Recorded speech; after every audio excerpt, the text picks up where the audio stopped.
यहूदी जो थे ना वो सहरी नहीं करते थे, सहरी का नामो निशान नहीं था, रोज़ा रखते सहरी नहीं करते।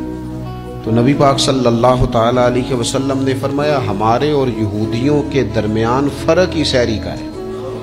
और नबी पाक सल्लल्लाहु ताला अलैहि वसल्लम ने फरमाया सहरी खाया करो, सहरी खाने में बरकत है। और अगली बात सुननी है आपने तो खुश हो जाना है, सहरी को मामूली ना समझे, सहरी करना इबादत है।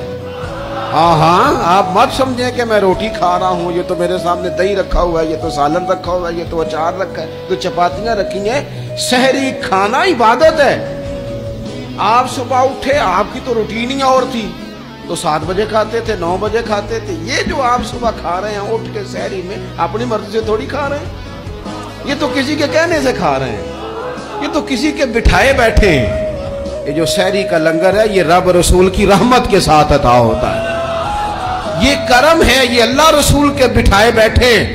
क्या मेरे रसूल पाक सल्लल्लाहु ताला अलैहि वसल्लम ने बात खोली है, तरगीब व तरहीब में हदीस है। अल्लाह करे ये कभी चस्का लग जाए, ये वाला मजा आ जाए, तो फिर तो घर में दस्तरखान नहीं बिछा हुआ होगा, फिर तो रंग ही कोई और होगा। हुजूर फरमाते अल्लाह ताला और उसके फरिश्ते सहरी खाने वालों पर रहमतों का नुज़ूल फरमाते हैं। खाई रोटी जा रही है, पका हुआ खाना है, लेकिन हुजूर फरमाते हैं रब भी रहमतें फरमा रहा है और अल्लाह के हुक्म से फरिश्ते भी रहमतों का नुज़ूल कर रहे हैं।